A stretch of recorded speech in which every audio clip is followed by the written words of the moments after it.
Shalom Bapak Ibu sekalian, kematian Kristus memberi hidup. Di dalam perjanjian lama, di sana telah diatur sedemikian rupa bagaimana orang Israel itu ketika beribadah kepada Tuhan. Termasuk di dalam hal memberi korban.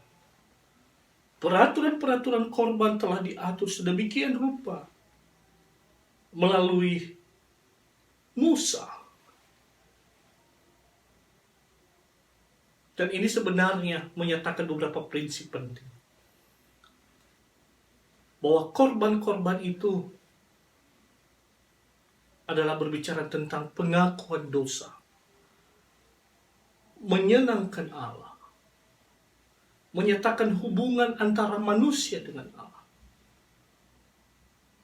Dan juga berbicara bahwa Allah mengasihi orang yang berdosa berdasarkan ketaatan dan kerinduan. Hal ini juga Bapak Ibu sekalian dalam perjanjian baru dikatakan di dalam surat Ibrani bahwa Kristuslah yang menggenapi bayang-bayang atau lambang dalam perjanjian lama sebagai realita korban yang sesungguhnya. Jadi apa yang dinyatakan di dalam perjanjian lama, yang dinubuatkan di dalam perjanjian lama, sekarang tergenapi. Yesus Kristus menjadi korban yang hidup. Bapak Ibu yang terkasih dalam nama Tuhan Yesus, saudara-saudara, ibadah Jumat Agung sesungguhnya berbicara tentang perenungan. Perenungan atas pengorbanan Kristus di atas kayu salib. Ia menggantikan kita. Harusnya kitalah yang disalib. Harusnya kitalah yang memikul dosa kita.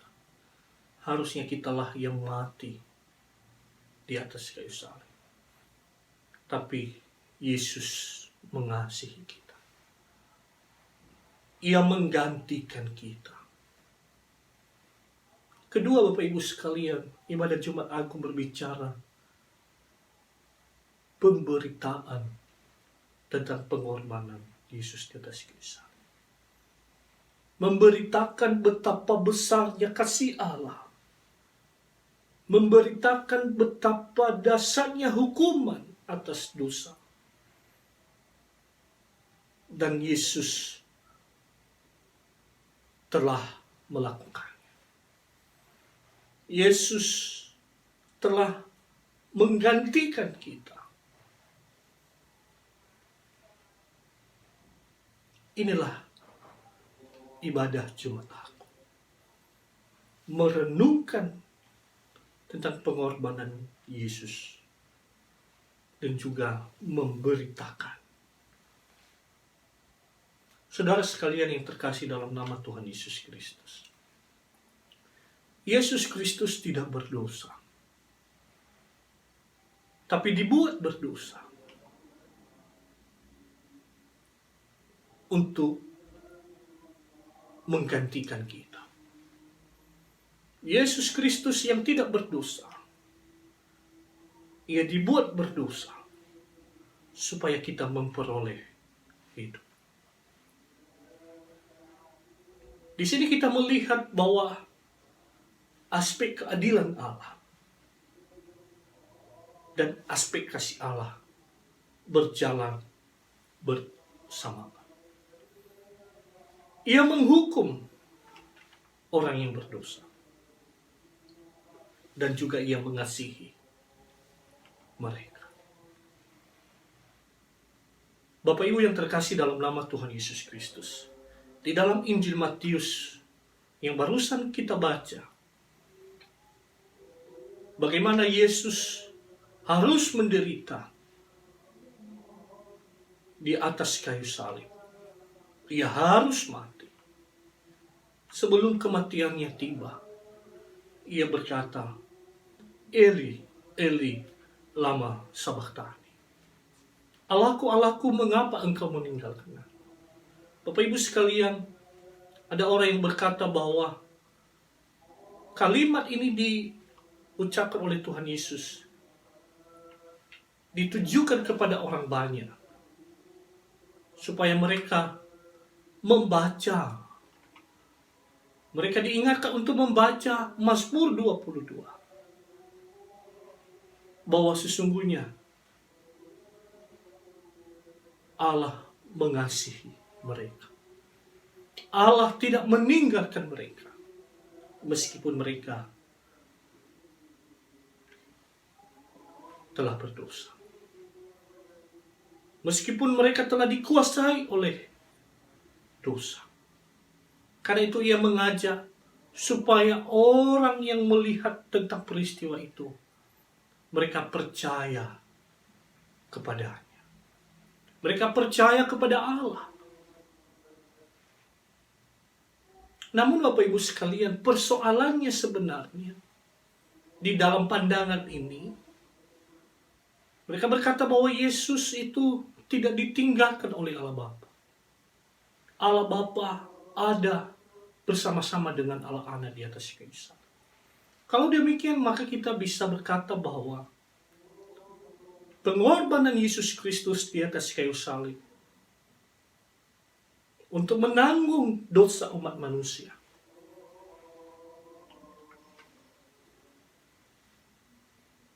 adalah tidak sungguh-sungguh memikul hukuman dosa itu. Mengapa? Karena Allah Bapa ada di sana.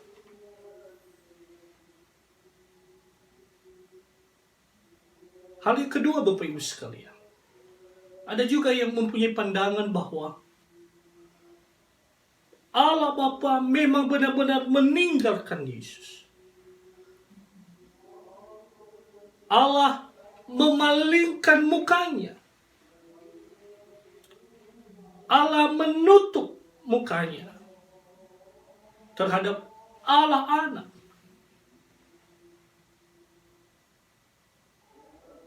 Karena apa?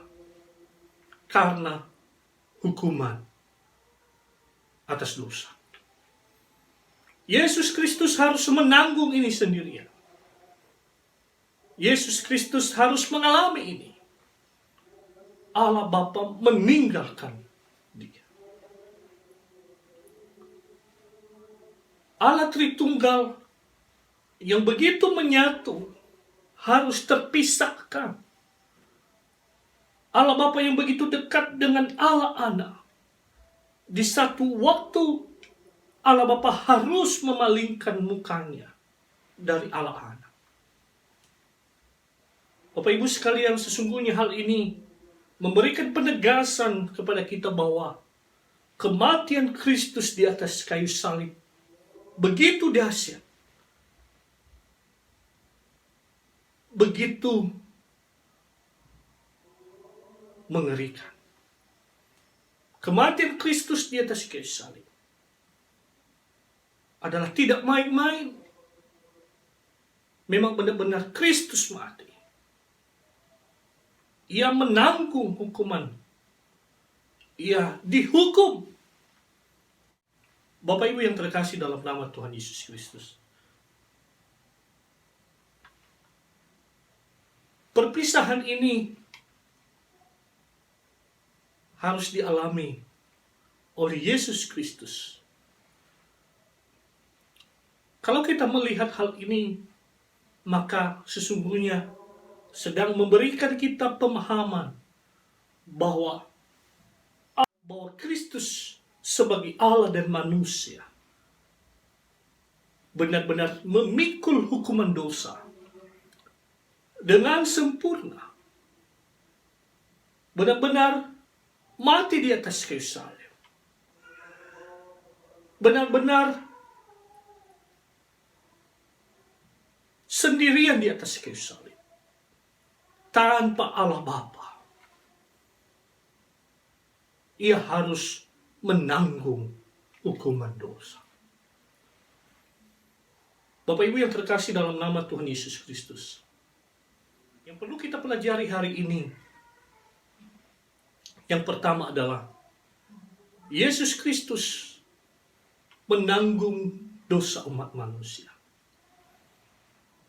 Upah dosa adalah maut. Orang yang berdosa tidak mendapat hidup. Tapi oleh karena kasih Allah kepada umatnya, Ia merelakan anaknya yang tunggal, Yesus Kristus, menanggung dosa. Yang kedua, Bapak Ibu sekalian, Yesus Kristus memperbaiki relasi manusia dengan Allah. Sejak manusia jatuh dalam dosa, hubungan manusia dengan Allah telah rusak, telah retak.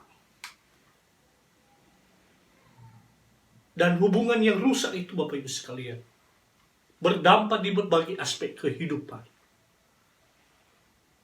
Dan kita bersyukur oleh kematian Kristus di atas kayu salib, hubungan yang telah rusak kembali pulih. Itu ditandai dengan tirai bait suci yang terbelah dua. Itu membuktikan bahwa sekarang kita dengan Allah Bapa di surga tak ada lagi penghalang. Hubungan kita telah kembali pulih oleh karena Kristus yang telah mati di atas kayu salib.